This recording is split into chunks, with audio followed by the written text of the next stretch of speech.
Limiting radius ratio करवा दिए थे।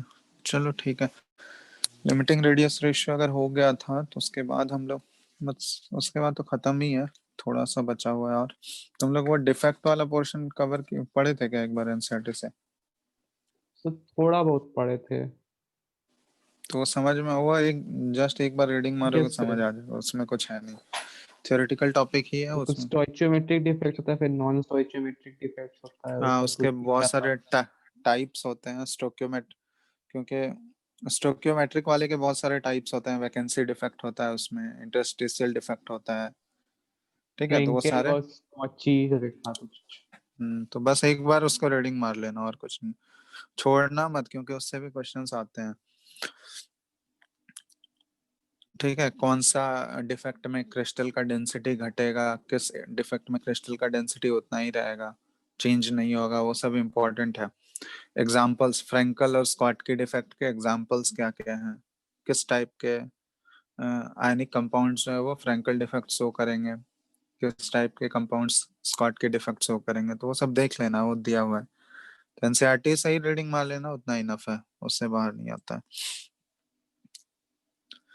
ठीक है, तो नेक्स्ट हम लोग देख रहे हैं सॉलिड स्टेट में एक चीज बच गया last, types of ionic solid के बारे में। ठीक है, टाइप्स ऑफ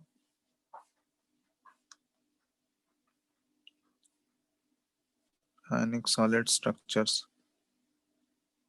ठीक है, तो कुछ कुछ आयनिक सॉलिड स्ट्रक्चर्स हम लोग देखेंगे उसके बारे में।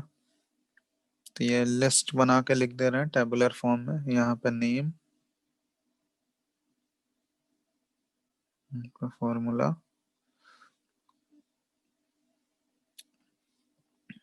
फिर ये पोजीशन ऑफ एनायन, ये कैटायन,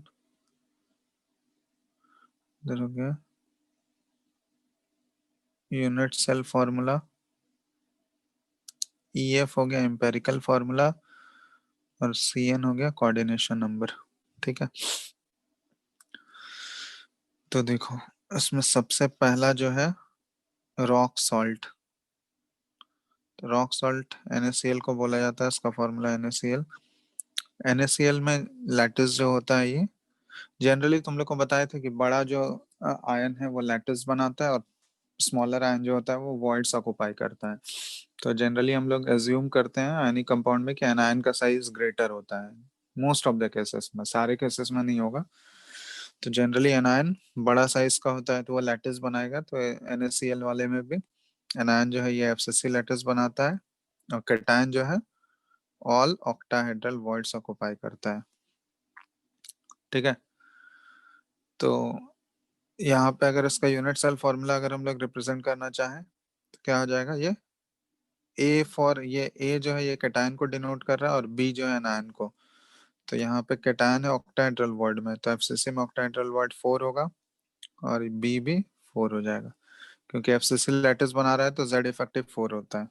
तो A4B4 टाइप का स्ट्रक्चर है, एम्पेरिकल फॉर्मूला जब लिखोगे तो ये AB टाइप आ जाएगा। और इसमें कोऑर्डिनेशन नंबर एनायन और कैटायन का दोनों 6,6 होता है, मतलब क्लोजेस्ट वो कितने एटम्स को टच कर रहा होगा, तो 6, कैटायन भी 6 होगा और एनायन भी 6। तो ये हो गया NaCl स्ट्रक्चर। तो इसमें याद रखना कि एनायन एफसीसी होगा और कैटायन ऑक्टाहेड्रल वॉइड। सेकंड है, दिख रहा है ना? Hello, yes sir. Yes. Caesium chloride, एक मिनट। तो ये सब ये भी बता चुके हैं लास्ट क्लास में, सीजियम क्लोराइड का स्ट्रक्चर कैसा होता है तुम लोग को बताए थे, एग्जांपल्स में लिखाए थे। बीसीसी। बीसीसी होता है, तो इसमें एनायन जो होता है ये simple cubic lattice points occupy करेगा, और कैटायन जो है ये कौन से वर्ड में जाता है, क्यूबिकल वर्ड में, जो बीच में बॉडी के सेंटर पे बिल्कुल जो वॉइड होता है उसको क्यूबिकल वॉइड, तो क्यूब के बीचों बीच जो वॉइड है तो क्यूबिकल वॉइड में चला गया। और इसमें सिंपल क्यूबिक में जेड इफेक्टिव 1 होगा, और वो जो वॉइड होता है उसका भी 1 ही लेते हैं हम लोग, तो ए बी टाइप हो जाएगा इसका यूनिट सेल फॉर्मूला, कैटायन 1 और एनायन भी 1, और एम्पेरिकल फॉर्मूला भी सेम। कोऑर्डिनेशन नंबर यहाँ जो होता है ये 8,8 होता है CSCl टाइप में। कैटायन का भी 8 और एनायन का भी कोऑर्डिनेशन नंबर 8। थर्ड जो है ये zinc blende structure, zinc blende ZnS, ठीक है, ये भी बताए थे शायद। इसमें एनायन जो है FCC लैटिस और कैटायन जो है ये हाफ ऑफ टेट्राहेड्रल वॉइड्स। तो टेट्राहेड्रल वॉइड सारे ऑक्युपाई नहीं होते हैं, ऑल्टरनेट टेट्राहेड्रल वॉइड्स इसमें ऑक्युपाइड होता है, हाफ इसलिए है। तो अगर FCC में टोटल टेट्राहेड्रल वॉइड्स 8 होंगे, ट्वाइस इनटू Z इफेक्टिव होता है, तो उसमें से 4 ही ऑक्युपाइड है। तो कैटायन हो गया A4 और एनायन भी B4, A4B4 टाइप हो गया AB। इसमें कोऑर्डिनेशन नंबर 4,4 होता है। तो ये हो गया जिंक ब्लेंड। नेक्स्ट है फ्लोराइड स्ट्रक्चर, CaF2, ठीक है, इसका स्ट्रक्चर फ्लोराइड। यहाँ पे देखो जस्ट उल्टा हो गया। जनरली वहां बताए थे कि जनरली एनायन जो है वो लैटिस बनाएगा और कैटायन जो है वॉइड ऑक्युपाई करेगा, बट इस केस में उल्टा होता है। इस केस में एनायन वॉइड में जाता है, ऑल टेट्राहेड्रल वॉइड्स, ठीक है, ये ध्यान रखना।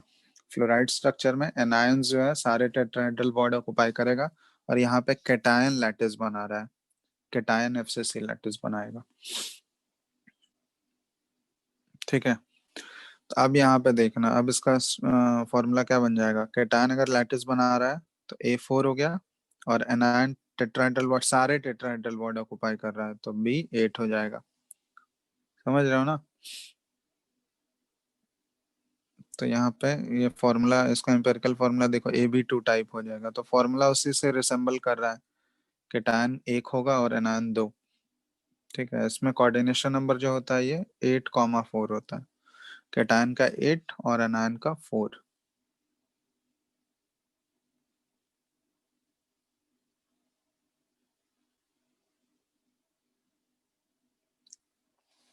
फिफ्थ है anti fluoride structure. Anti fluoride मतलब फ्लोराइड का जस्ट उल्टा हो गया, एंटी फ्लोराइड। तो इसमें एंटी फ्लोराइड में Na2O आता है, इसका एंटी फ्लोराइड स्ट्रक्चर।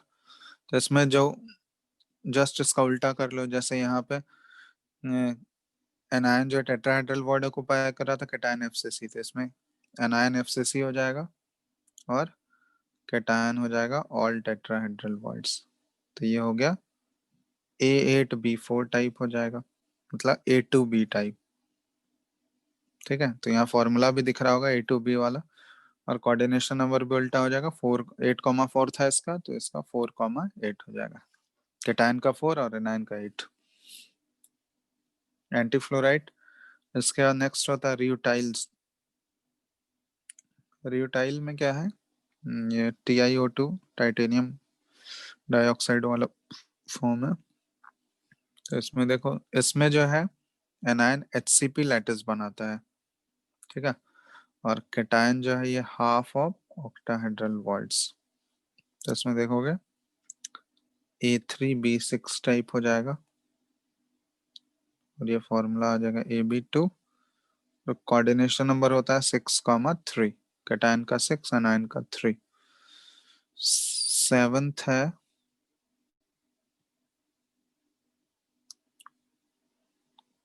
कोरंडम, इसमें Al2O3 आ गया।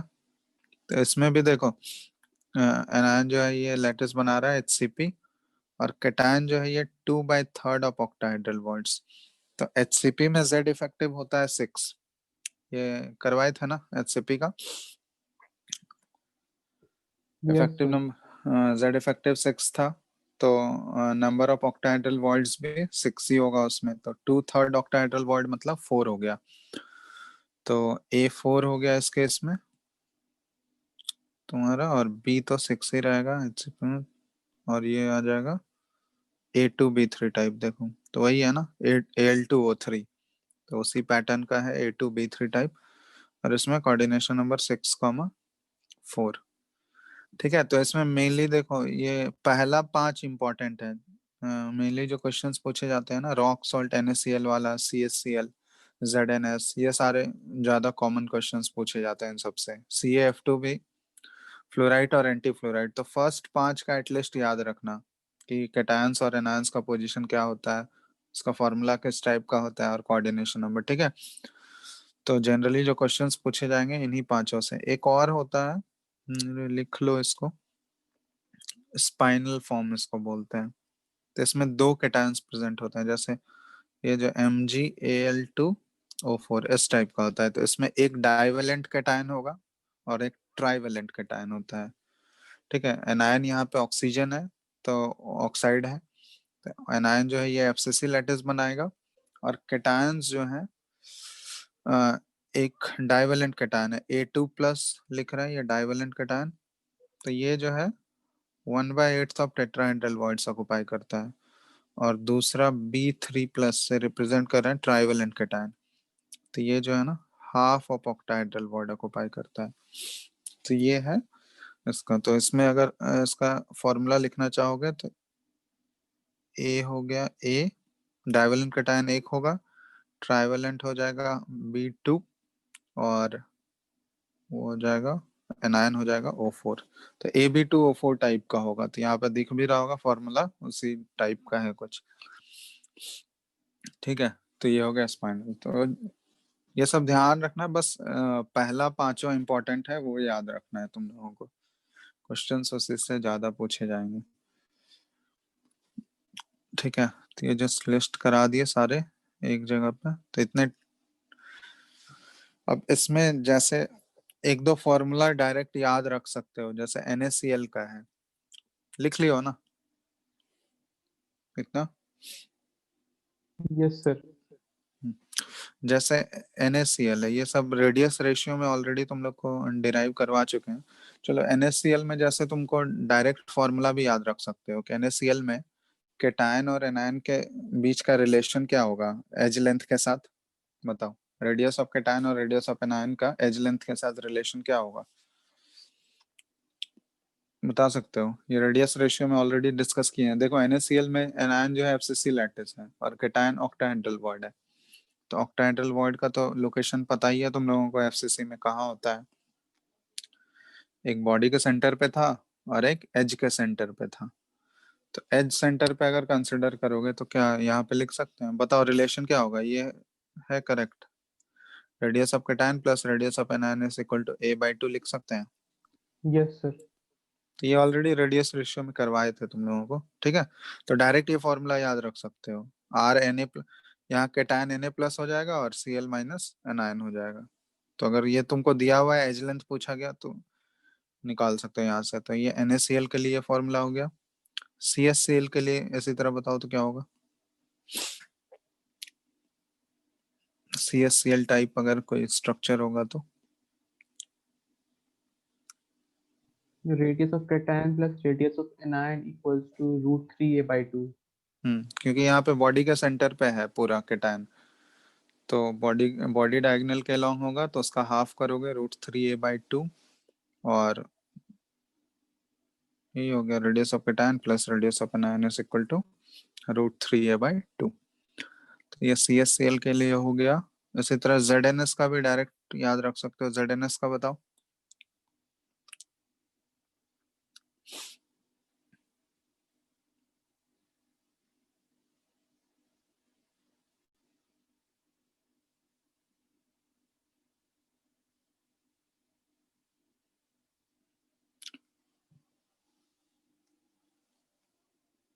ZnS का क्या आ जाएगा फॉर्मूला,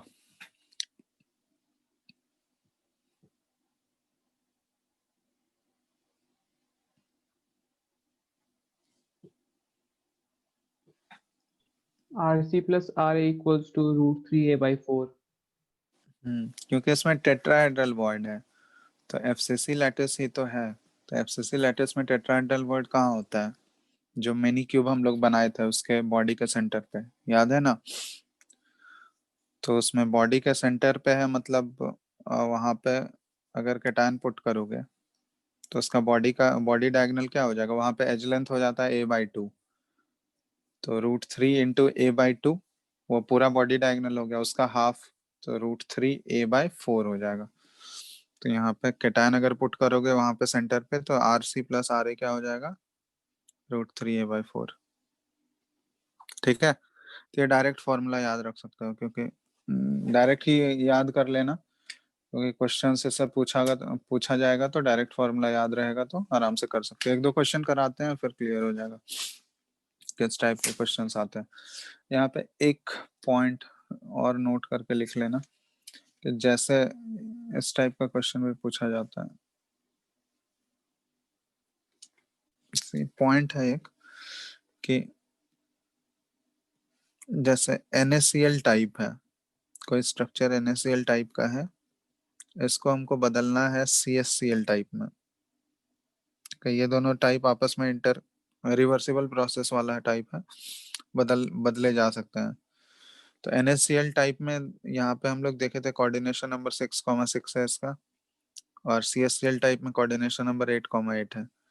तो अगर NaCl को CaCl टाइप में कन्वर्ट करना है तो कोऑर्डिनेशन नंबर क्या हो रहा है, बढ़ रहा है, 6 से 8 हो जा रहा है दोनों का। तो कोऑर्डिनेशन नंबर इंक्रीज करने के लिए मतलब कैसे इंक्रीज कर सकते हैं, ज्यादा एटम्स अगर कांटेक्ट में आएंगे तभी तो कोऑर्डिनेशन नंबर बढ़ेगा।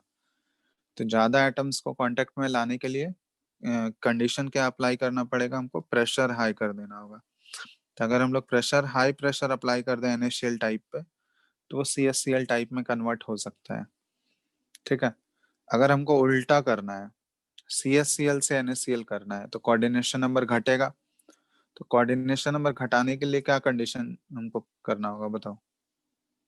कोऑर्डिनेशन नंबर घटाने के लिए एटम्स को एक दूसरे से दूर जाना होगा। तो एटम्स को एक दूसरे से दूर कैसे भेज सकते हैं प्रेशर बताओ। लो करके। प्रेशर लो, या फिर उसको इस टर्म में हम लोग बोलते हैं कि टेम्परेचर हाई कर देते हैं। ठीक है, जैसे ही उसको हीट करोगे तो क्या होगा, मॉलिक्यूल्स एक दूसरे से दूर जाएगा या नहीं। ठीक है, तो उससे उसका कोऑर्डिनेशन नंबर भी क्या हो जाएगा, डिक्रीज हो जाएगा। तो ये ध्यान रखना। और टेम्परेचर यहाँ पे होता है ग्रेटर देन 760 केल्विन। ठीक है, तो ये ध्यान रखना। तो ये दोनों फॉर्म जो आपस में इंटर कन्वर्टेबल होते हैं, एक दूसरे से दूसरे फॉर्म में कन्वर्ट किया जा सकता है कंडीशंस को चेंज करके। ठीक है, चलो एक दो क्वेश्चन देते हैं। तो फॉर्मूला डायरेक्ट याद रखो, ये तीनों फॉर्मूला डायरेक्ट अप्लाई कर लेंगे क्वेश्चन में। ये याद रहेगा तो डायरेक्टली फिर तुमको सोचना नहीं पड़ेगा कुछ। तो क्वेश्चंस जैसे दे रहे हैं दो तीन। पहला क्वेश्चन है, a compound XY crystallizes in BCC lattice with unit cell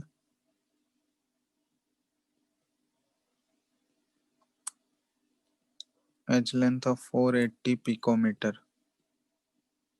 if the radius of Y minus is 225 picometer, then the radius of X plus is। ठीक है, बताओ। चार ऑप्शंस दिए गए हैं यहाँ पे। Option A 190.68 picometre, option B 225 picometre, 127.5 picometre, option D none of this. तो एक तो ये हो गया। क्वेश्चन नंबर 2,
करो, ये दोनों करो, फिर नेक्स्ट क्वेश्चन देंगे।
हो गया पहला?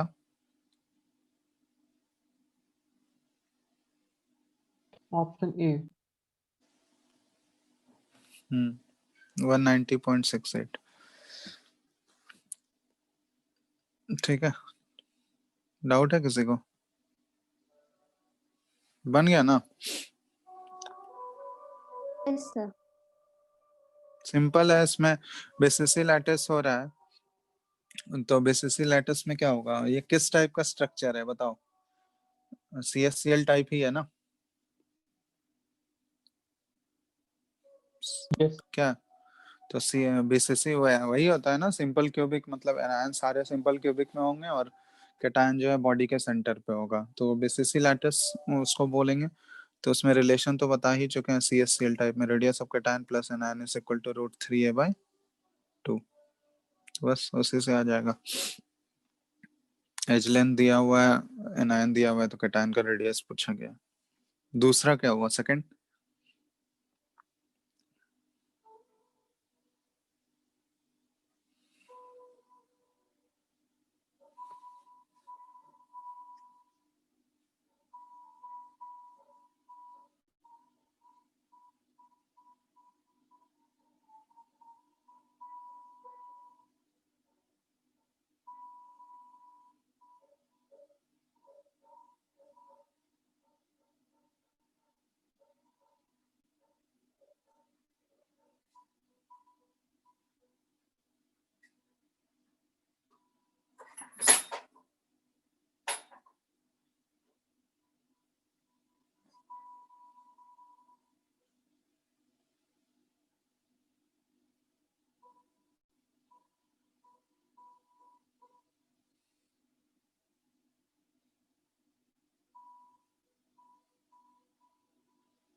सेकंड हो गया?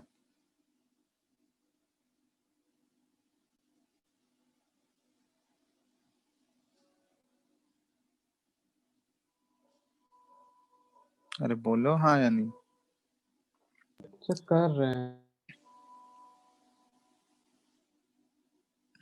इतना टाइम लग रहा है इसमें तो, कोई कैलकुलेशन ही नहीं है इसमें तो कुछ।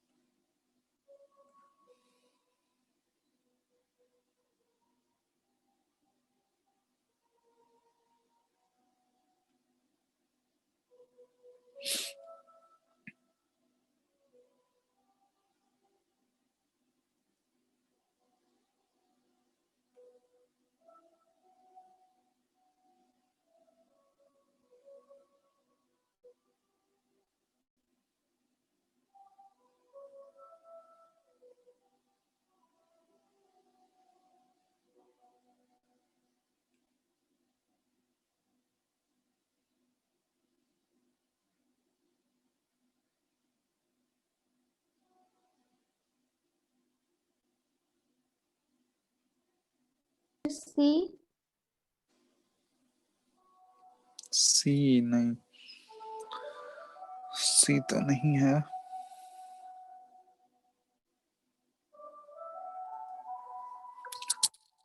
अरे इसमें तो कैलकुलेशन ही नहीं करना है तुमको, ZNS टाइप स्ट्रक्चर दिया हुआ है, तो ZNS टाइप स्ट्रक्चर दिया है तो सिर्फ यहाँ पे ना तो हमको एज लेंथ गिवन है, ना ही हमको सिर्फ एक कैटायन का रेडियस दिया है, तो हमको सिर्फ वो एग्जैक्ट रेडियस नहीं बोला गया, आइडियल रेडियस क्या होना चाहिए बी माइनस का एनायन का, तो आइडियल रेडियस क्या होना चाहिए, तो उसके लिए हम लोग रेडियस रेशियो तो पढ़ चुके हैं ना, रेडियस रेशियो तो पढ़ चुके हैं। तो ZNS में किस टाइप का ये होता है, वॉइड होता है ZNS स्ट्रक्चर में, बताओ कौन सा वॉइड एग्जिस्ट करता है? टेट्राहेड्रल। Tetrahedral void. तो उसके लिए क्या होता है, मिनिमम लिमिटिंग रेडियस रेशियो कितना होना चाहिए टेट्राहेड्रल वॉइड के लिए? Sir, none of these. None of this हो जाएगा, देख लो लिमिटिंग रेडियस रेशियो कितना होता है टेट्राहेड्रल वॉइड के लिए? 0.225. तो 0.225 मतलब radius of cation by radius of anion होना चाहिए 0.225। तो यहाँ पे रेडियस ऑफ एनायन निकालना है तुमको,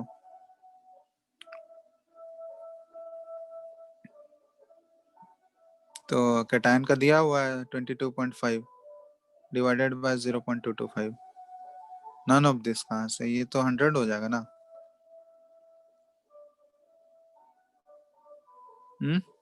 Yes, sir. यही तो पूछा गया इसमें, और तो कुछ करना नहीं है। आइडियल रेडियस रेशियो है, मतलब वही लिमिटिंग वाला केस तुमसे पूछा गया है कि कितना होना चाहिए नाइन का, ताकि कैटायन वो उस वॉइड में जा सके। ZNS टाइप स्ट्रक्चर इसलिए तुम लोग को बोले थे वो याद रखने, कि दो टॉप 5 बताए हैं कि कैटायन कहाँ पे रहता है, नाइन कहाँ पे रहता है, कौन सा वॉइड में जाता है, तो वो याद नहीं रहेगा तो फिर नहीं कर पाओगे। ठीक है, इसलिए सारे स्ट्रक्चर्स के जो टॉप 5 स्ट्रक्चर्स हैं, 5 जो पहले लिस्ट में लिखा है वो याद रखना कि कैटायन और एनायन का पोजीशन। ठीक है, तो ये हो गया। एक और क्वेश्चन लिखो, नेक्स्ट क्वेश्चन नंबर 3। क्वेश्चन है the diameter of the largest sphere that fits the void at the center of a cube edge of a BCC crystal दूसरा कलर यूज करिए ना. अच्छा चलो ठीक है, अब तो of lattice parameter A is, ठीक है, इसमें भी 4 ऑप्शंस दिए गए हैं, 0.293A, option B 0.414A, option C 0.134A and option D 0.336A। ठीक है, करो इसको।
हो गया क्या?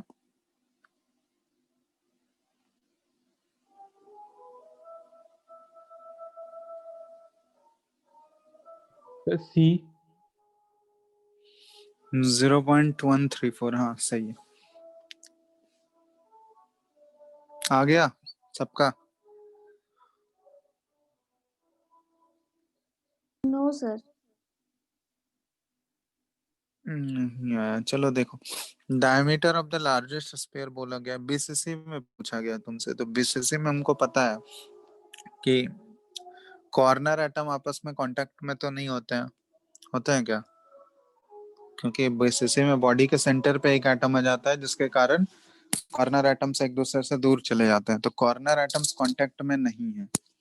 ठीक है, तो जैसे कोई एक कॉर्नर ले लो क्यूब का, ठीक है, ये कॉर्नर ले लेते हैं हम लोग। तो जैसे यहाँ पे एक कॉर्नर है, ये कॉर्नर है, यहाँ पे एक एटम है ऐसे, और ये दूसरा एटम है, यहाँ पे कुछ नहीं है, तो इसको ऐसे बड़ा करके ले लेते हैं। ठीक है, तो बड़ा सा एटम ऐसे जूम करो, यहाँ पे एक ऐसा एटम, कॉर्नर एटम एक दूसरे को टच नहीं कर रहे हैं, तो ये बोला गया है कि यहाँ पे एक वॉइड है, तो मैक्सिमम कितने मैक्सिमम रेडियस का होना चाहिए, डायमीटर का होना चाहिए ये स्पीयर, लार्जेस्ट कितना यहाँ पे पुट कर सकते हैं हम लोग, लार्जेस्ट डायमीटर कितना हो सकता है इसका, इस स्पीयर का, तो ये पूछा गया तुमसे। तो रिलेशन हम लोग लिख सकते हैं ना, जैसे मान लो ये एनायन एज्यूम कर ले हम लोग, ये दोनों बड़ा साइज का ये एनायन है और वॉइड में ये कैटायन है, तो ये पूरा एज लेंथ ए है, edge length A is equal to क्या हो जाएगा, 2 times radius of cation plus radius of anion, लिख सकते हैं ऐसे। एक इक्वेशन तो ये आ गया, Yes, sir. और दूसरा क्या आ जाएगा सेकंड, ये तो रेडियस रेशियो में भी इस टाइप की कैलकुलेशन की हम लोग। सेकंड क्या हो जाएगा, बीसीसी के जो बीसीसी का जो रिलेशन आता था एनायन और एज लेंथ के साथ, क्या था बीसीसी में,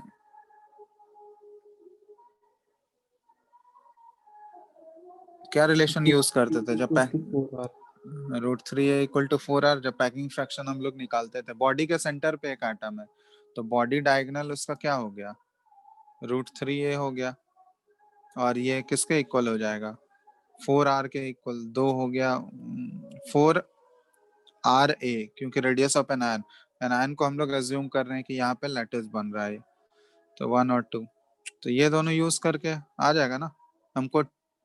ये इसका डायमीटर जानना है, तो डायमीटर इसका क्या हो जाएगा, 2 टाइम्स रेडियस ऑफ कैटायन, क्योंकि कैटायन एज्यूम कर रहे हैं इस स्फीयर को, तो 2rc का वैल्यू ही चाहिए हमको, तो यहाँ से पुट कर लो, आ जाएगा।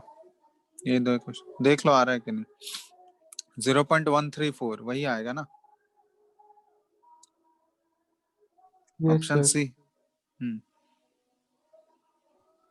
तो ये वाला एटम बॉडी सेंटर वाले एटम को टच करेगा, कौन सा एटम? जो बीच में डाले हम लोग।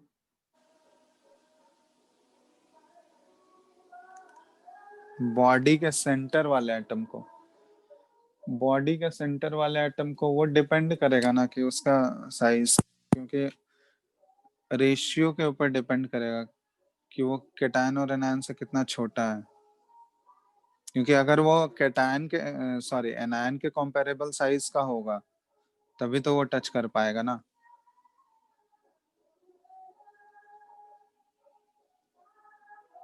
तो वो डिपेंड करेगा, हम लोग ऐसा नहीं बोल सकते हैं अभी कि वो टच करेगा या नहीं करेगा।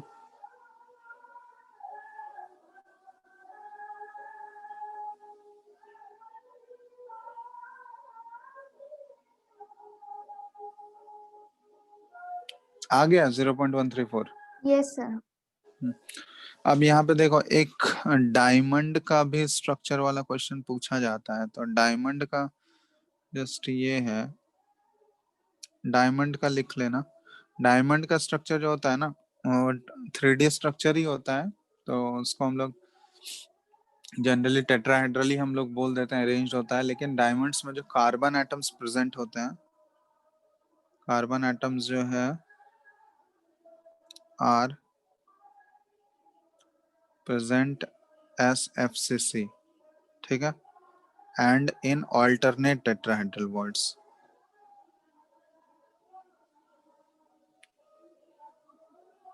तो डायमंड में तो कैटायन और एनायन कुछ होगा नहीं, सिर्फ कार्बन एटम्स ही प्रेजेंट होंगे। तो ये कार्बन एटम्स कहाँ कहाँ प्रेजेंट होते हैं? पहला कार्बन एटम FCC में मिलता है, और दूसरा कार्बन एटम्स कहाँ पे मिलेगा? Alternate tetrahedral bonds. तो ये जस्ट किसके टाइप का हो गया?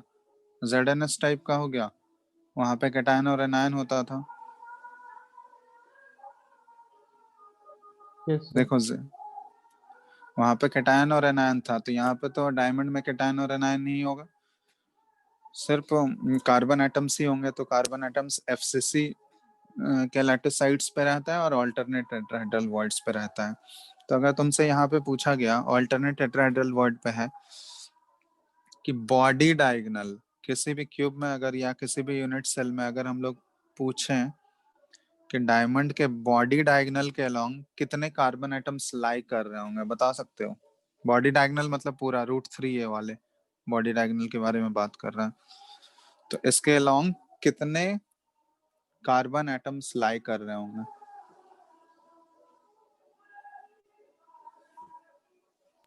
4। 4। 4 कैसे? ऑल्टरनेट टेट्राहेड्रल बॉन्ड है ना, सारे टेट्राहेड्रल बॉन्ड में एटम नहीं है कार्बन एटम्स। 3। ऑल 3।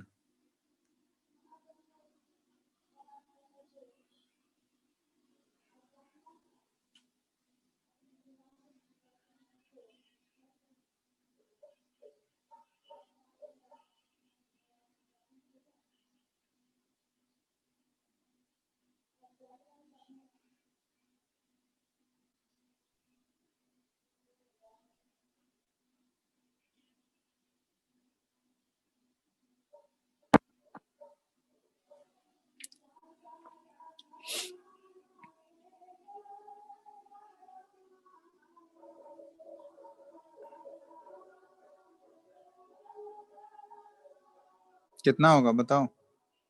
सर 3। कैसे? सर अगर 7 टेट्राहेड्रल वॉइड्स ऑक्यूपाई किया होता तो फिर 4 रहता, लेकिन ऑल्टरनेट ही किया है तो फिर 3 रहेगा।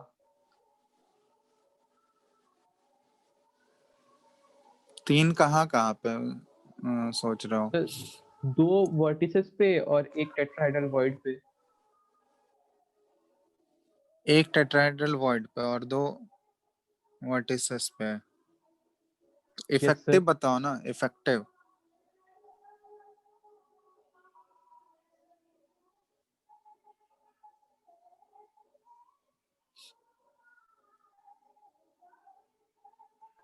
5/4। 5/4। 5/4।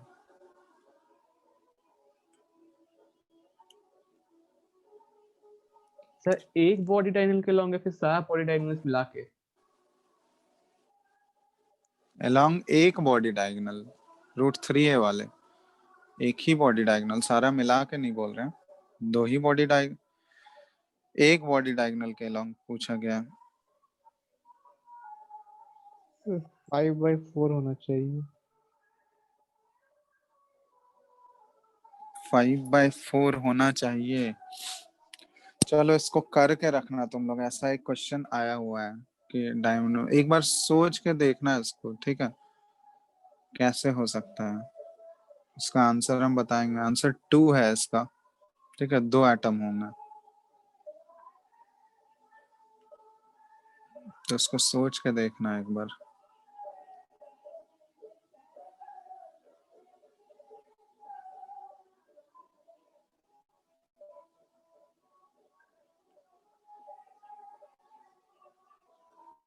ठीक है, चलो एक क्वेश्चन और देते हैं। ये तुम लोग को बता दिए थे ना डेंसिटी वाला पार्ट, डेंसिटी वाला फॉर्मूला बताए थे ना, एक density of crystal. Yes sir. Yes, sir. क्या क्या फॉर्मूला था?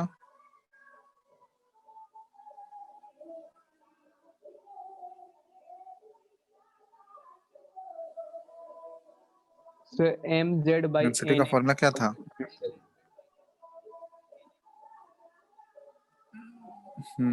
Molar mass into effective number of atoms divided by Na into volume. ये था ना, volume of unit cell. Yes sir. ठीक है, तो वो तो फॉर्मूला है। चलो, इसमें एक चीज और मिसिंग है, एक चीज और छूट गया है, वो क्लोजेस्ट नेबर वाला, नियरेस्ट नेबर। ठीक है, तो नियरेस्ट नेबर एक्चुअली एक हम लोग तो जो सबसे क्लोजेस्ट एटम है वो, उसको तो हम लोग कोऑर्डिनेशन नंबर में पढ़ चुके हैं। जो सबसे पहला एटम जो क्लोजेस्ट होगा उसको हम लोग वो काउंटिंग, उसी को कोऑर्डिनेशन नंबर बोलते थे हम लोग, तो वो ऑलरेडी वहां पे डिस्कस कर लिए हैं। नेक्स्ट जो हमको करना है, अगर तुमसे मान लो पूछा जाएगा किसी भी स्ट्रक्चर में, पहला तो ठीक है, पहला हम लोग कर चुके हैं, लेकिन सेकंड नियरेस्ट अगर पूछा जाएगा तुमसे, सेकंड नियरेस्ट एटम्स कितने डिस्टेंस पे होगा, कितने नंबर होंगे उसके, उसके बाद थर्ड नियरेस्ट डिस्टेंस कितने पे होगा, कितना नंबर होगा, तो वो कैसे हम लोग निकालते हैं। तो तीनों स्ट्रक्चर में हम लोग देखते हैं मेनली थर्ड तक ही पूछा जाता है, simple cubic, body centred cubic और फेस सेंटर्ड क्यूबिक, इन तीनों में हम लोग को देखना है। तो सबसे पहले जैसे मान लो सिंपल क्यूबिक में ही स्टार्ट करते हैं हम लोग।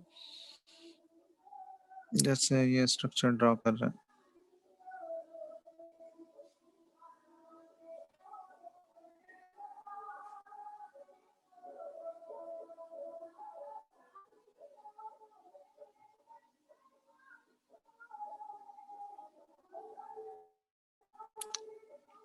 ठीक है।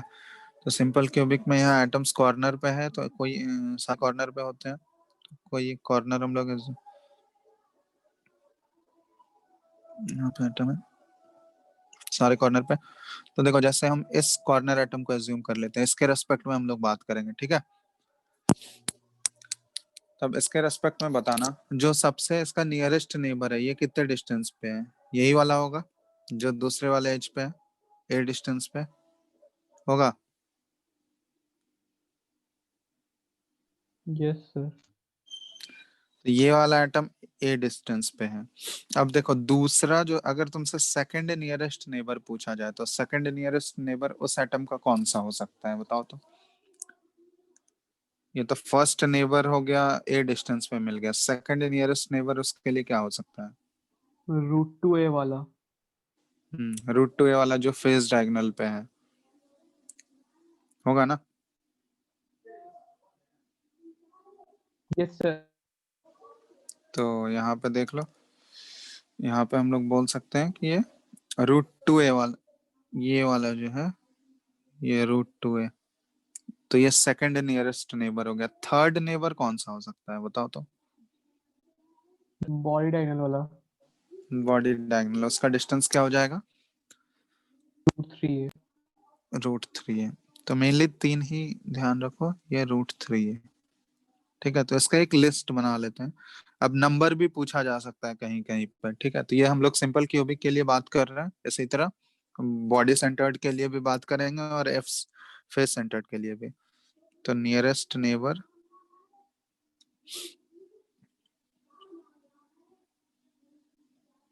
फॉर सिंपल क्यूबिक, ठीक है, सॉरी सिंपल क्यूबिक के लिए है।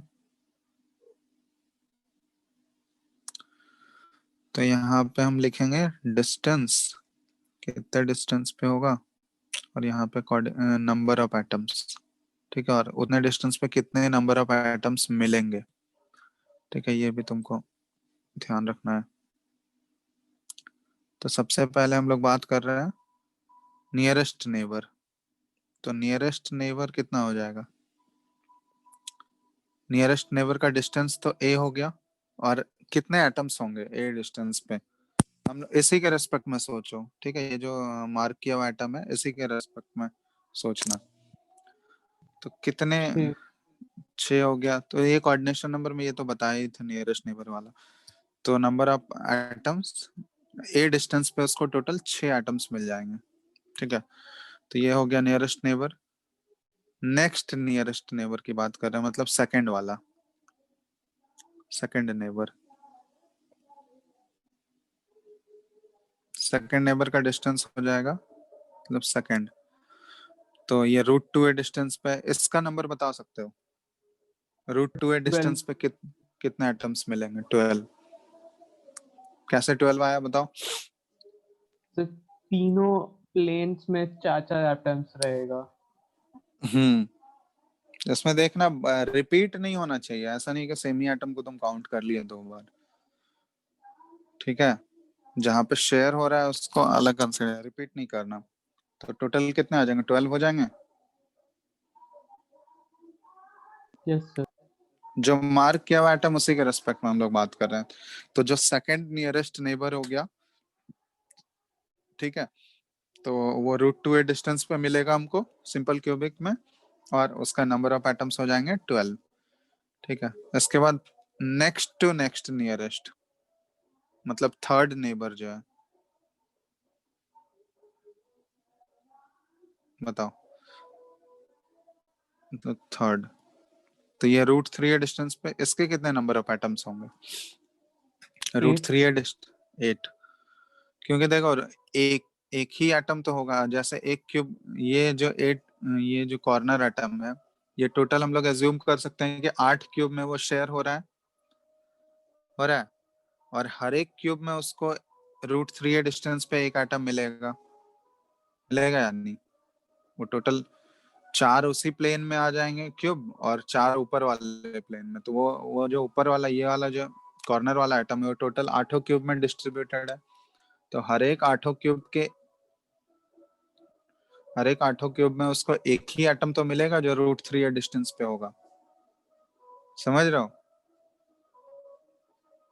Yes sir. तो टोटल नंबर ऑफ एटम्स कितने हो गए √3a डिस्टेंस पे? 8 हो गए। तो उसका थर्ड जो नेबर होगा √3a डिस्टेंस पे, और नंबर ऑफ एटम्स उसके 8 हो जाएंगे। तो ये ध्यान रखना। तो सर ये हो गया फोर्थ सिंपल। पे वो 2a वाला होगा। फोर्थ पे सर फोर्थ नियरेस्ट नेबर पे। Fourth nearest neighbour simple cubic के लिए क्या हो सकता है बताओ?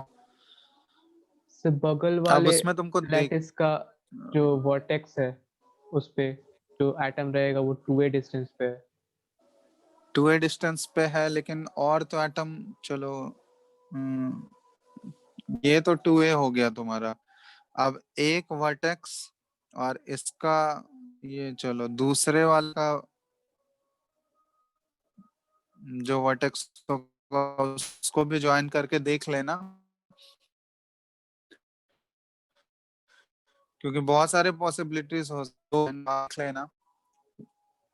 डिस्टेंस तुमको निकालना होगा तो उसके अकॉर्डिंग कर लोगे। जैसे हाँ पे देखो ना, एक वाला क्यूब बना होगा, कंपेयर करना actually। जैसे यहाँ पे होगा, इस यहाँ पे आएगा ना, ये यहाँ पे इस कॉर्नर पे अगर एटम होगा तो ये डिस्टेंस, तो उससे ज्यादा तो ये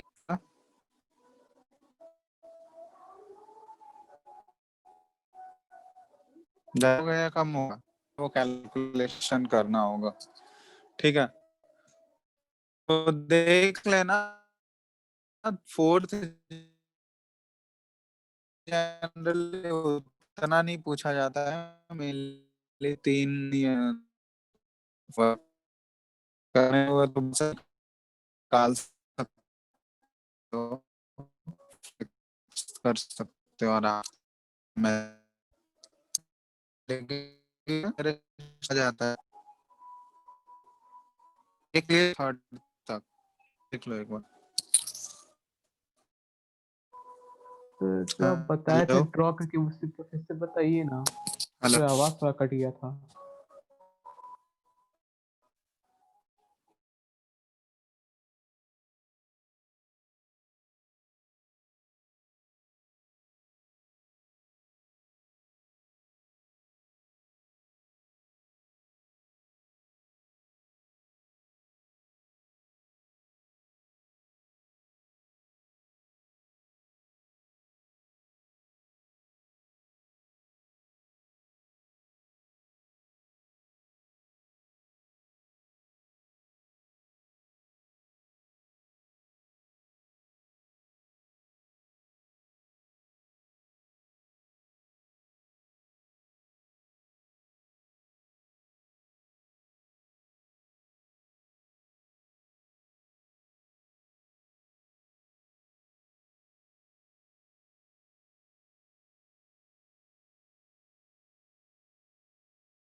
हेलो,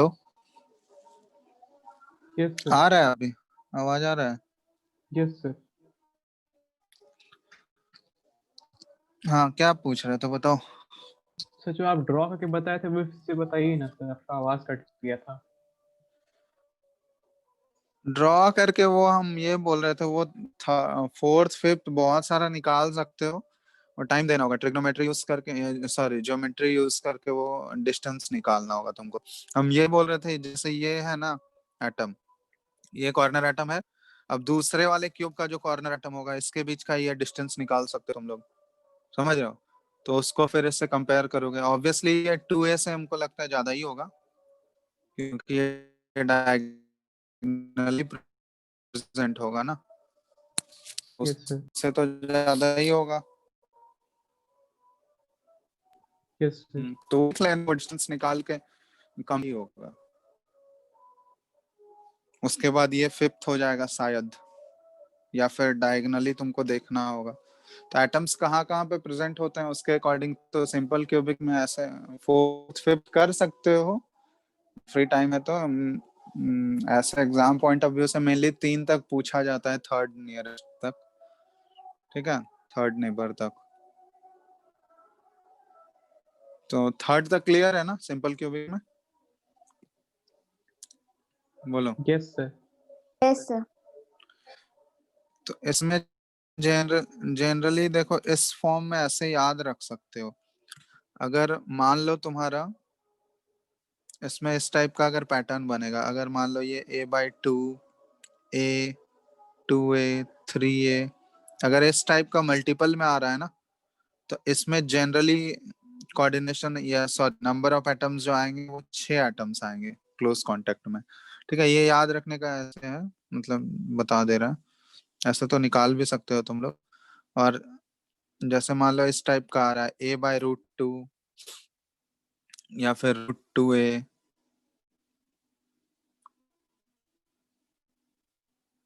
या फिर 2√2a, इस टाइप का अगर आ रहा है तो इसमें जनरली कोऑर्डिनेशन नंबर आएगा तुम्हारा, सॉरी कोऑर्डिनेशन नंबर बोल रहे हैं, नंबर ऑफ एटम्स आएगा वो 12 आएगा, ठीक है। इसके बाद अगर इस टाइप का आ रहा है √3a/2, √3a, फिर 2√3a, इस टाइप का मल्टीपल में अगर आएगा तो इसमें कोऑर्डिनेशन नंबर जनरली 8 देख रहे हो ना। जैसे ये सब आ रहा है ना, इसके मल्टीपल में मिलेगा तो ये जनरली ये सारे नंबर ऑफ एटम्स होंगे, ठीक है। तो ये हो गया सिंपल क्यूबिक के लिए। इसी तरह बीसीसी के लिए भी हम लोग कर सकते हैं। बीसीसी के लिए तुम लोग बताओ तो 3 नियरेस्ट नेबर, फर्स्ट, सेकंड और थर्ड,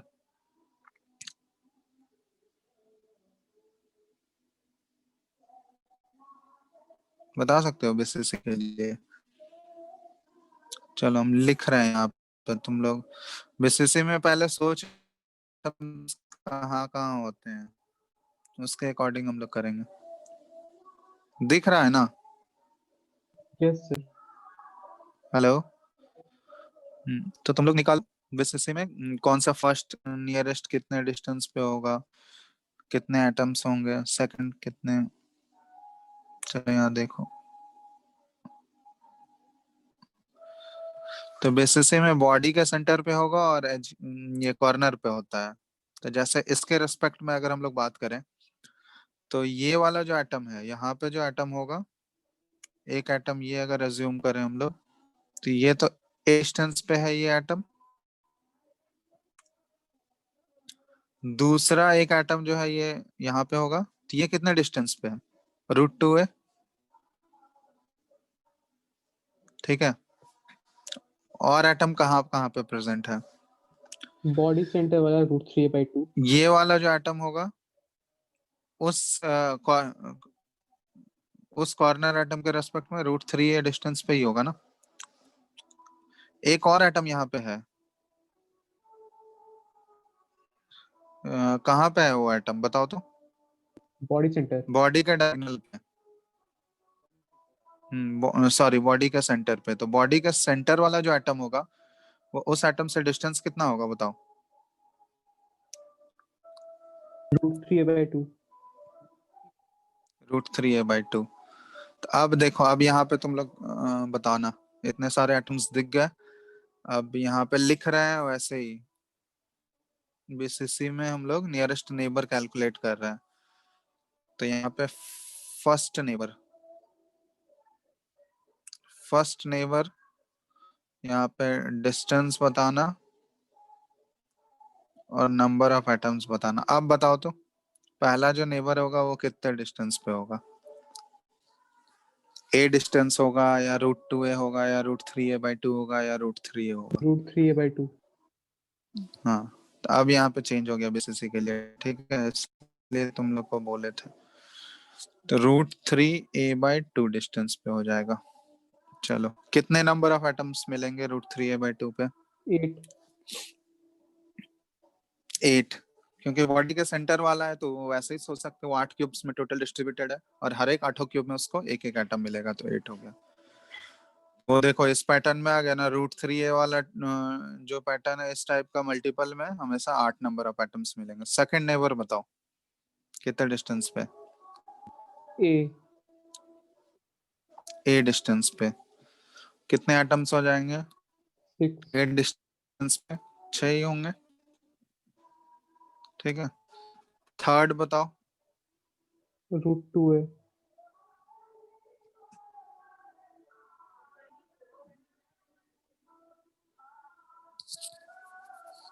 थर्ड क्या होगा? Third neighbour √2a। √2a कितने डिस्टेंस पे? सॉरी, √2a हो गया। नंबर ऑफ एटम्स कितने हो जाएंगे √2a पे? 12। 12, ठीक है। तो वैसा ही है सीन, बिल्कुल उसके कर सकते हो। तो ये बीसीसी के लिए हो गया। फोर्थ कौन सा हो जाएगा? बॉडी डायगोनल वाला √3a। बॉडी डायगोनल वाला, या फिर बॉडी डायगोनल वाला √3 है, या फिर देखो एक दूसरा क्यूब अगर इसके एडजेसेंट में देख, वो तुम लोग कैलकुलेट करके बताना मेरे को, आज नहीं, वो करना घर पे, ठीक है। सेकंड वाला जो क्यूब होगा इसके जस्ट बगल वाला क्यूब, समझ रहे हो? Yes sir. उस बगल वाले क्यूब का जो बॉडी के सेंटर पे जो एटम होगा उसका डिस्टेंस यहाँ से देखना। जैसे यहाँ पे, जैसे मान लो ये दूसरा वाला क्यूब होगा ना इसके बगल में, तो इसके बॉडी के सेंटर पे ये एटम है, ठीक है। तो इसका ये वाला डिस्टेंस हम बोलना चाह रहे हैं, ये डिस्टेंस तुम लोग को कैलकुलेट करना है। समझ रहे हो क्या बोल रहे हैं? Yes sir. तो ये तुम लोग को कंपेयर कर, क्योंकि यहाँ भी तो एक एटम है ना, तो ये फोर्थ वाला होगा या फिर √3a वाला होगा, वो देखने वाली बात है। तो वो डिस्टेंस जब तक निकालोगे उससे उससे ही हम लोग कंपेयर कर सकते हैं, ठीक है। तो √3a 1.732a हो जाएगा, वो वाला अगर निकाल लोगे तो फिर कंपेयर करके हम लोग बता सकते हैं कि ये फोर्थ होगा या वो फोर्थ होगा, ठीक है। वो करके देखना क्या आता है। डिस्टेंस निकालो तो ऐसे। चलो निकालना बाद में, पहले एफसीसी का बता देते हैं फिर वो करना। तो ये हो गया सर बीसीसी के लिए। नेक्स्ट हम √11a/2। लोग √11a/2, हाँ सही है, √11a/2 पे होगा। तो अब देख लो √11 का वैल्यू कितना होता है? /2। वो √3a से हमको लगता है कम ही होना चाहिए।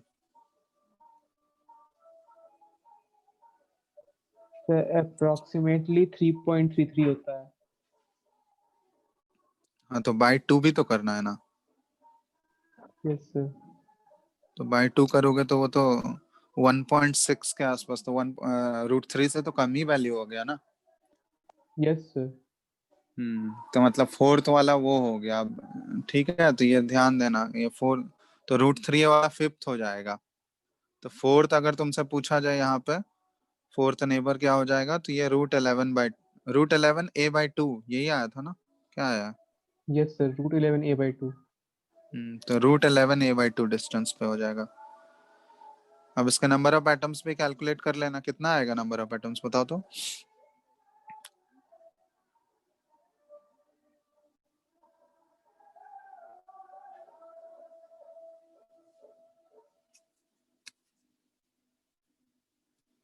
नंबर ऑफ एटम्स को सोचना, चलो फिफ्थ हो जाएगा √3 ये वाला, फिफ्थ नेबर हो जाएगा √3 पे।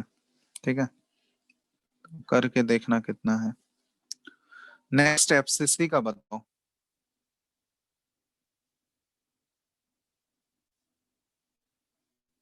एफसीसी में क्या क्या हो जाएगा?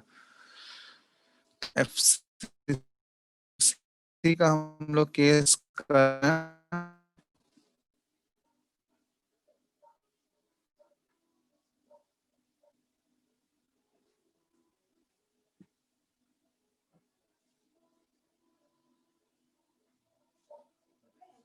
एफसीसी में बताओ तो। एफसीसी में ध्यान देना, यहाँ पे एक और एटम आ जाएगा, हर एक फेस के सेंटर पे एक एटम होगा, तो इस बार उसको भी कंसिडर करना है तुमको। चलो, तो हम यही कॉर्नर एटम ही ले रहे हैं, इसके रेस्पेक्ट में बात कर रहे हैं। तो एक एटम जो है यहाँ पे होगा ए डिस्टेंस पे, यहाँ पे भी एटम है, कॉर्नर पे तो होगा ही, सारे कॉर्नर पे। ये √2a डिस्टेंस पे है। उसके बाद यहाँ पे बॉडी डायगोनल वाला √3a डिस्टेंस पे। और एटम कहाँ पे है? देखो यहाँ पे फेस के सेंटर पे भी तो होगा, ए बाय समझ रहे हो? √2 डिस्टेंस पे। a/√2 डिस्टेंस पे, तो ये एटम है a/√2 डिस्टेंस पे। और ये तो a/√2 है। अब ये इसके रेस्पेक्ट में हम लोग बात कर रहे हैं, तो इसके रेस्पेक्ट में ये a/√2 हो गया। एक और एटम हम लोग कंसिडर कर सकते हैं, जैसे ये कॉर्नर है ना, हम लोग ये वाला साइड अगर कंसिडर करो, ये वाला दिख रहा है, यस सर। तो इसके जो सेंटर पे होगा एक एटम होगा ना यहाँ पे, यस सर। तो ये वाला डिस्टेंस बता सकते हो कितना होगा उस कॉर्नर एटम से इस फेस के सेंटर वाले एटम का डिस्टेंस? तो यहाँ पे ये परपेंडिकुलर डालोगे यहाँ से, तो ये हो जाएगा, अगर ये ट्रायंगल हम लोग लें तो देखो, तो ये डिस्टेंस तो a है, और ये परपेंडिकुलर जो यहाँ पे डाले हैं इसका क्या हो जाएगा? वो बॉडी डायगोनल का हाफ ही तो है, सॉरी बॉडी डायगोनल बोल रहे हैं, फेस डायगोनल का हाफ ही तो होगा। ये डिस्टेंस क्या होगा फेस डायगोनल का ए हाफ? बाय √2। √2a/2, तो a/√2 लिख लो। तो ये वाला डिस्टेंस कितना आ जाएगा? यही डिस्टेंस हमको निकालना है। ये डिस्टेंस कैलकुलेट करो पाइथागोरस से, a² + a²/2 इसे इक्वल टू, √3 बाय √2 इंटू ए। हाँ तो x, अगर इसको x मान लो तो ये आ जाएगा √3/√2 इंटू a, यही है ना? Yes sir. तो ये हो गया तुम्हारा ये वाले एटम का डिस्टेंस, हम लोग ऐसे लिख सकते हैं √3/2 इंटू a। तो अब यहाँ पे सारा वैल्यूज निकाल के देख लो कौन सा फर्स्ट होगा, सेकंड होगा, थर्ड होगा। तो इसमें बताओ, एफसीसी में लिख रहे हैं यहाँ पे ये डिस्टेंस और number of atoms.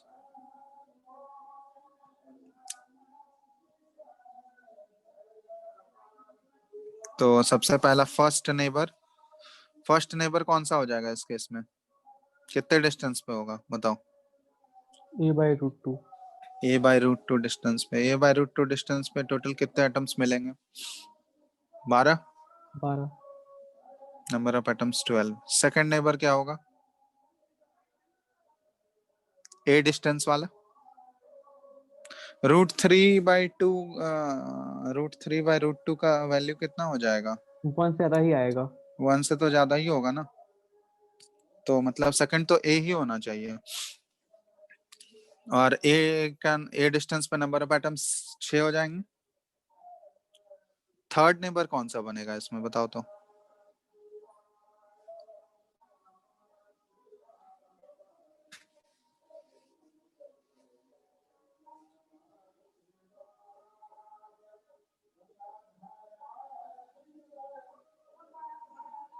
Third neighbour कौन सा होगा?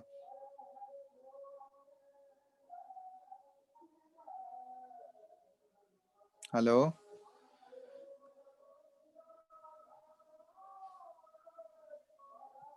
सर वही सर √3/√2 वाला। हाँ, क्योंकि √2 है तो 1.414 है। तो 1.414 से तो ये वैल्यू कम ही आना चाहिए। तो 3/2 1.225 आ रहा है। 1.225 तो यही आ जाएगा। √3/2 है। अब इसका कितना होगा, नंबर ऑफ एटम्स बता सकते हो इस केस में?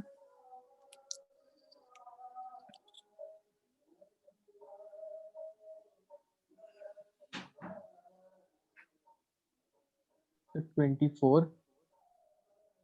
24 कैसे आया 24 बताओ। सर एक क्यूब में 3 है तो फिर 8 क्यूब्स में डिस्ट्रीब्यूटेड है तो फिर 8 × 3 हो जाएगा। टोटल एक क्यूब में 3 आ जाएगा।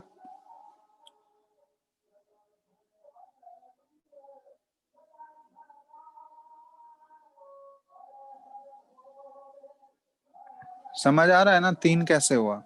एक ये वाला, ठीक है, एक ये वाला और एक नीचे वाला। मतलब जो उसके जिस तीनों फेस में वो कनेक्टेड नहीं है वो वाला फेस हम लोग लेंगे। तो 3 फेस में तो वो कनेक्टेड है ही, 3 फेस में तो वो शेयर हो ही रहा है, तो बाकी जो 3 फेसेस हैं वो कंसिडर करोगे। तो एक क्यूब में टोटल 3 मिल रहा है, तो टोटल वो 8 क्यूब्स में डिस्ट्रीब्यूटेड है, तो 8 × 3 कर दोगे, वहां से 24 आ जाएगा। तो इसमें 24 हो जाएगा, number of atoms 24। Fourth neighbour इसमें कौन सा आ जाएगा? फोर्थ वाला हो जाएगा शायद √2a, यही होना चाहिए ना। Yes sir. तो √2a वाला कितना हो जाएगा? इसका तो 12 होता है √2a डिस्टेंस पे। Yes sir. तो ये हो गया फोर्थ। इसी तरह कर सकते हो, फिफ्थ सिक्स्थ निकाल सकते हो। समझ में आ गया ना कैसे करते हैं? तो बस वैसे ही करना है तुमको, ठीक है।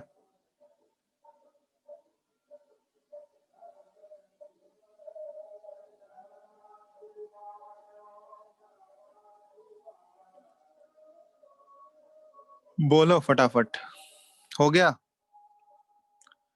तब यस सर। किसी में पूछा जाएगा नियरेस्ट नेबर निकालना, तो आप आसानी से कैलकुलेट कर सकते हो। First, second, third, fourth, fifth, जितना भी पूछे कितने डिस्टेंस पे होगा और कितना नंबर ऑफ एटम्स होगा, तो ये सब ऐसे निकलता है। तो यही था लास्ट टॉपिक इसमें, और तो बाकी सारा चीज हो ही गया है।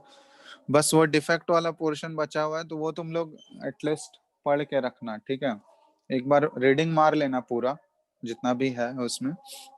अगर उसमें कुछ भी डाउट होता है तो डिस्कस कर लेंगे। क्वेश्चन ऐसे बनाए हो तुम लोग बुकलेट से? No sir. तो इसका खत्म करो फिर, ये छोटा सा चैप्टर है, मतलब टॉपिक सारे कवर हो गए हैं। तो बुकलेट ले लेना, ड्राइव से डाउनलोड कर लेना, बनाओ क्वेश्चन सब बनाओ, खत्म करो इसको, ठीक है। चैप्टर हो ही गया है कंप्लीट। वो डिफेक्ट वाला पोर्शन एक बार रीडिंग मार लेना तुम लोग सर, ठीक है। कोई डाउट है क्या इसमें, इस चैप्टर में बताओ, किसी भी पोर्शन में जितना बताया है? क्योंकि जितने भी टाइप्स के थे वो सारा तो डिस्कस कर ही लिया, टाइप जितना भी पॉसिबल क्वेश्चंस आता है। तो एक बार क्वेश्चंस बनाओगे तभी आइडिया लगेगा, ठीक है। तो अगर सारा चीज अच्छे से समझ गए हो तब तो फिर क्वेश्चंस में दिक्कत नहीं आना चाहिए। तो बनाओ एक बार, प्रीवियस ईयर भी बना लेना साथ साथ में। बुकलेट है ना सबके पास ड्राइव में? ड्राइव तो होगा ही, लिंक शेयर किया ही गया है। कुछ भी क्वेश्चन नहीं बनाया उस चैप्टर का? नो सर, टाइम ही नहीं मिला, केवी ठीक है, पैक भी तो पढ़ना था। चलो तो बनाओ फिर अभी, जैसे जैसे टाइम मिलता है तुम लोग का। स्कूल एग्जाम्स भी तो आएगा अभी, तो जितना भी है मान लो एक वीक भी टाइम मिलता है तो एक वीक में बनाओ, क्योंकि इसके बाद नेक्स्ट चैप्टर तुम लोग का कौन सा स्टार्ट करना है? इस वीक में और क्लास है क्या तुम लोग का? सर एक और है। तो ये तो हो गया खत्म। नेक्स्ट चैप्टर कौन सा स्टार्ट करें? सर अतुल सर तो बोले थे कि आगे का पोर्शन वही कवर करेंगे, आगे का पोर्शन मतलब? जितना भी है फिजिकल केमिस्ट्री का। हाँ, तो फिजिकल में वही बोल रहे हैं, कौन सा टॉपिक करना है तुम लोगों को? 12th का सॉलिड स्टेट हो गया, सॉल्यूशन करा देंगे क्या? तो एक बार डिस्कस कर लीजिएगा तुल सर से। ठीक है, कर लेंगे। 11th में तुम सर लोग का वो बोल रहे थे कि अब उनका 12th का भी क्लास खत्म है, तो फिर अब वो अपना क्लास बढ़वा देंगे हम लोग का बैच में, और आगे का फिजिकल केमिस्ट्री का टॉपिक वही कंप्लीट कराएंगे, सब बोल रहे थे।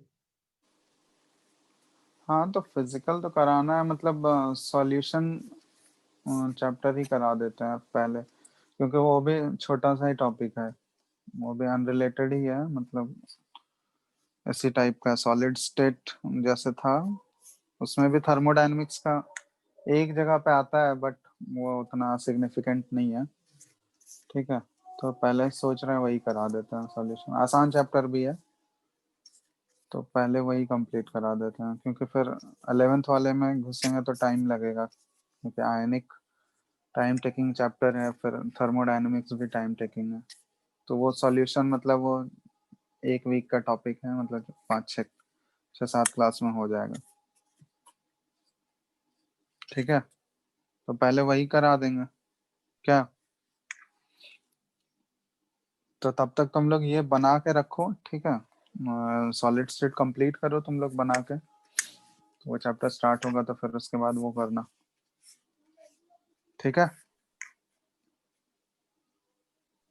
सर एनसीईआरटी में लास्ट में मैग्नेटिक प्रॉपर्टीज दिया हुआ, वो नहीं पढ़ाएंगे? मैग्नेटिक प्रॉपर्टीज वही सारा चीज दिया होगा उसमें, वो सब चीज पता नहीं, वो सब चीज तो जेई में नहीं पूछता है, लेकिन देखना पैरामैग्नेटिक दिया हुआ है, डायमैग्नेटिक दिया हुआ है, वो सारा चीज है, तो वो तो बोले एक बार रीड कर लोगे समझ आ जाएगा। फेरोमैग्नेटिक है, तो सब में डिफरेंस क्या होता है पैरामैग्नेटिक, डायमैग्नेटिक और फेरोमैग्नेटिक में, कुछ कुछ सेमीकंडक्टर वाला भी दिया हुआ है उसमें, देखे हो? Yes sir. सेमीकंडक्टर में जो पी टाइप होता है, एन टाइप होता है, वो सब पढ़े हो सेमीकंडक्टर चैप्टर तुम लोग? 12th में है वो, फिजिक्स में, 12th फिजिक्स में वो डिटेल में करोगे, तो उसमें बेसिक ही दिया हुआ है, उसमें कुछ ज्यादा नहीं है। एक बार रीडिंग मारना ना तुम लोग, अगर उसमें कोई डाउट होगा तो हम डिस्कस कर लेंगे। ठीक है, एक बार रीड करके रखना पहले, इसलिए बोल रहे हैं तुम लोग क्वेश्चंस बना लो, नेक्स्ट क्लास में अगर कोई डाउट होगा तो वो भी डिस्कस कर लेंगे, उसके बाद वो अगर उस टॉपिक में डाउट हो रहा होगा तो वो भी डिस्कस कर लेंगे, नहीं तो फिर नेक्स्ट चैप्टर स्टार्ट करेंगे। ठीक है, यस सर। चलो, तो रीड करके रखो, फिर क्वेश्चंस भी बना लो जितना पॉसिबल है, उसके बाद नेक्स्ट क्लास में करते हैं। ठीक है, एंड करें? Thank you sir. थैंक चलो, यू थैंक सर। यू।